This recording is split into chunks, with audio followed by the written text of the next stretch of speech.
হুঁশিয়ারি, করা পদক্ষেপের হুঁশিয়ারি, কিন্তু তারপরও থোড়াই কেয়ার। বালি মাফিয়াদের দৌরাত্ম্য চলছে, সেই খবর যখন করতে যাচ্ছে জি 24 ঘন্টা। আমাদের প্রতিনিধিকে বেধড়ক মারধর করা হচ্ছে, আমাদের সাংবাদিক নারায়ণ সিংহ রায়কে বেধড়ক মারধর। শুধু তাই নয়, তার চিত্র সাংবাদিক তাকেও মারধর। মুখ্যমন্ত্রীর ঘোষণা তোয়াক্কা না করে অবাধে বালি চুরি, শিলিগুড়িতে পুলিশের নাকের ডগায় এই বালি চুরি, বালি মাফিয়াদের দৌরাত্ম্য। আর বালাসন নদীর তটে খবর করতে গিয়ে আক্রান্ত জি 24 ঘন্টা। আমাদের প্রতিনিধি নারায়ণ সিংহ রায়কে মারধর, ভাঙা হলো ক্যামেরা, আক্রান্ত চিত্র সাংবাদিক তুহিন রায়ও। সম্প্রতি আপনারা জানেন, শিলিগুড়িতে অবৈধ রিসর্টের খবর করে রোষের মুখে পড়েন আমাদের প্রতিনিধি, মাফিয়াদের রোষের মুখে পড়তে হয়েছে আমাদের প্রতিনিধি নারায়ণ সিংহ রায়কে।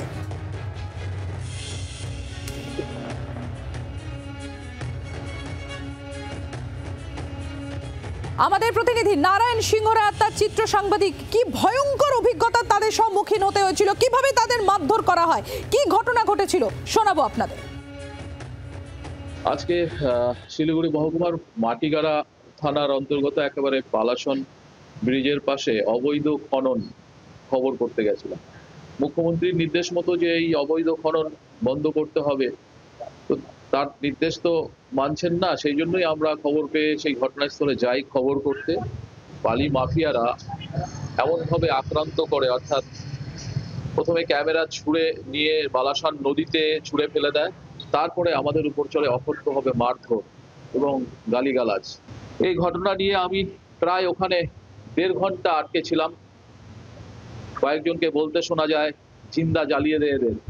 আমাদের মোবাইল কেড়ে নেওয়া হয়, মোবাইল সার্চ করা হয়। যেই বালাসন রেল ব্রিজের পাশে এই ঘটনা, সেই রেল ব্রিজ 2023 সালে সেই রেল ব্রিজের একটি পিলার পর্যন্ত বসে গেছিল। তার কারণ এখানে অবৈধ খনন। বছর 2 আগে এই বালাসন নদীর পার ভেঙে বেশ কয়েকটি শিশু মাটি চাপা পড়ে ঘটনাস্থলে মৃত্যু হয়।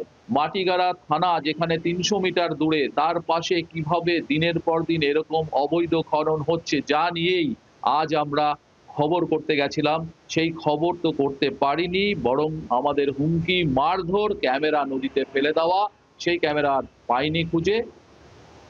এই মুহূর্তে আমরা অনেকটাই আতঙ্কে রয়েছি, কারণ আমাদের হুমকি দেওয়া হয়েছে, শাসানো হয়েছে এই বিষয়ে যেন কাউকে কোনো জায়গায়, অর্থাৎ পুলিশকে বা প্রশাসনকে কোনোভাবে যেন আমরা এটা না জানাই।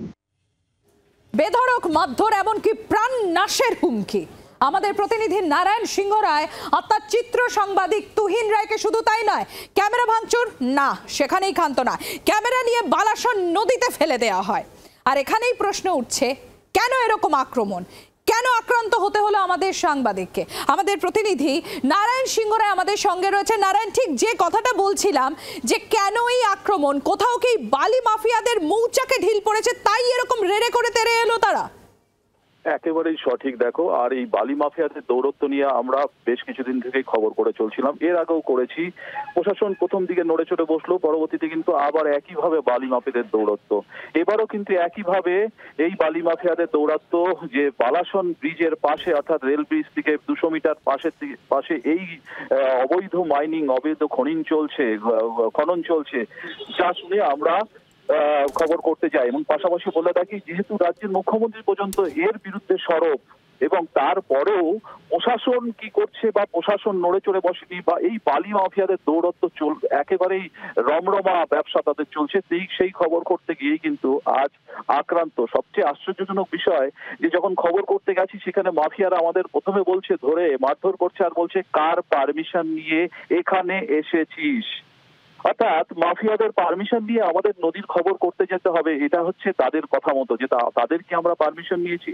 তারপর শুরু হয় আমাদের উপর মারধর, এমনকি ক্যামেরা, চোখের সামনে ক্যামেরা ছিঁড়ে নিয়ে নদীর জলে ভাসিয়ে দেওয়া হয়, ঢিল মেরে ফেলে দেওয়া হয়, নদীর জলে ভাসিয়ে দেওয়া হয়, এবং অকথ্য ভাষায় গালাগালি। আমি এবং আমার ক্যামেরাম্যানকে এমন ভাবে মারধর করা হয়, পরবর্তীতে সেখানে 2-1 ব্যক্তি আমাদের কোনোভাবে সেখান থেকে নদীর ওপরে নিয়ে যাচ্ছিল, হাতিয়ে নিয়ে যাচ্ছিল, আমাদের একটু রেস্কিউ করে। সেই সময়ও কিন্তু পেছন থেকে লাথি মারা, ঘুষি মারা, তাও বন্ধ হয়নি। পরবর্তী একটি জায়গায় আমাদের নিয়ে গিয়ে বসানো হয় এবং শাসানো হয়, এবং তারা রীতিমতো প্ল্যান করে মোবাইলে রেকর্ড করার চেষ্টা করে যে আমার বিরুদ্ধে বা আমরা যে খবর সম্প্রচার করব বা খবর করতে এসেছি সেটা তাদের থেকে নাকি আমরা টাকা নেই সেটা বলতে হবে এবং শাসানো হচ্ছে। আমি তখন বলেছি কোনোভাবেই বলতে পারবো না, দরকার হলে মেরে ফেলো। তারপরেও কিন্তু শুরু হয় মারধর এবং পরবর্তীতে যখন এই ঘটনা ঘটে অর্থাৎ এই যে মোবাইলে রেকর্ডিং বা আমাদের আবার মারধর, সেই সময় কিন্তু এলাকার পঞ্চায়েত, আমি তাকে চিনতাম না, পরবর্তীতে বুঝলাম সে এলাকার পঞ্চায়েত, তিনি শাসক দলের পঞ্চায়েত, তিনিও এসে উপস্থিত হন এবং আমার পাশে বেঞ্চে বসে তিনি সমস্ত ঘটনাই কিন্তু দেখেন। তারপরে বেশ কিছুক্ষণ এই ঘটনা আমাদের সাথে যখন ঘটে তারপরে তিনি বলে ওঠেন এই তোদের হয়েছে তাদের শাসা এবং আমাদের ওখান থেকে যেতে মদত করেন। কিন্তু পঞ্চায়েতের সামনে পঞ্চায়েত জানেন এই ঘটনা এবং যারা যারা এই ঘটনার সাথে যুক্ত, যেই মাফিয়ারা এই ঘটনা করছে অর্থাৎ আমাদের মারধর করছে, ক্যামেরা ফেলে দিল এবং খবর করতে তাদের পারমিশন নিতে হবে যারা বলছে, তারা কিন্তু সবটাই কিন্তু পঞ্চায়েত বসে বসে সেটা শুনছিল এলাকার পঞ্চায়েত এবং সে শাসক দলের পঞ্চায়েত। তার নাম যতটুকু জানা গেছে শৈলেন রায়, যতটুকু জানা গেছে সেই এলাকার পঞ্চায়েত অর্থাৎ মাটিগাড়া জিপি 2 পড়ছে সেটা সেখানকার পঞ্চায়েত। তারপরে কিন্তু ওখান থেকে কোনো ক্রমে আমরা করে আসি, এসে তারপরে মাটিগাড়া থানায় এবং শিলিগুড়ি পুলিশ কমিশনারকে পুরো বিষয়টি জানাই এবং আমরা আমাদের শিলিগুড়ি সদর হাসপাতালে এসে আমি এবং আমার ক্যামেরাম্যানের যেখানে যে আহত হয়েছি সেটা চিকিৎসা করাই। এই মুহূর্তে দেখো এখনো আতঙ্কে রয়েছি, কারণ আতঙ্ক থাকার একটাই যে তাদের হুমকি যে আমরা যদি শহরে গিয়ে কাউকে বলি বা এই খবর করি তাহলে কিন্তু আমাদের মেরে ফেলা হবে বলেও হুমকি দেওয়া হয়েছে এবং এই ঘটনার সাথে যারা যুক্ত ছিল সেখানে মূল যারা যতটুকু বোঝা গেল তারা কিন্তু প্রত্যেকেই ওখানে এই অবৈধ বালির সাথে যুক্ত, অবৈধ বালি খননের সাথে যুক্ত, তারা এই ব্যবসার সাথে যুক্ত। তাদের ওখানে ট্রিপার গাড়ি চলছে এবং রাতের অন্ধকারে তারা এই বালি নিয়ে অন্যত্র সাপ্লাই দেয়, অবৈধভাবে চলছে এই খনন, তার সাথে এরা যুক্ত এবং সেই যুক্ত যারা ছিল তার মধ্যে কিন্তু 10 থেকে 15 জন ছিল এবং তার পাশে এই নদীতে যারা কাজ করে অর্থাৎ লেবার শ্রেণীর যারা, তাদের ডাকা হয়, তারা কিন্তু আমাদের প্রথমে ঘিরে ধরে, তারাও কিন্তু আমাদের অকথ্য ভাষায় গালাগালি, কিন্তু তারা ঘিরে ধরে রেখে ভেতরে আমাদের মারধর যারা করছিল তারা কিন্তু প্রত্যেকেই এই অবৈধ বালি ব্যবসায়ীর সাথে যারা যুক্ত তারাই প্রত্যেকে রয়েছে এবং তারাই শাসানি দেয় এবং তারাই কিন্তু বলে যে এখান থেকে চলে গিয়ে যদি শহরে কাউকে কোনো কিছু বলা হয় বা পুলিশকে বা যদি খবর হয় তাহলে কিন্তু আমাদের প্রাণ সংশয় রয়েছে, অর্থাৎ আমাদের জানেও মেরে ফেলতে পারে। নারায়ণ, তুমি আমাদের সঙ্গে থাকো। মুখ্যমন্ত্রী মমতা বন্দ্যোপাধ্যায় তিনি রীতিমতো কড়া পদক্ষেপ নেওয়ার কথা বলেছিলেন যারা এই ধরনের মাফিয়া বালি মাটি মাফিয়াদের দৌরাত্ম্য নিয়ে তিনি বলেছিলেন। এই চলতি মাসের 5 তারিখ কি বলেছিলেন মুখ্যমন্ত্রী মমতা বন্দ্যোপাধ্যায়, শুনুন। Illegal occupation of government land, এখানে অন্যান্য ডিপার্টমেন্টও আছে, সাথে মিউনিসিপ্যালিটিও আছে, আরবান ডিপার্টমেন্টও আছে।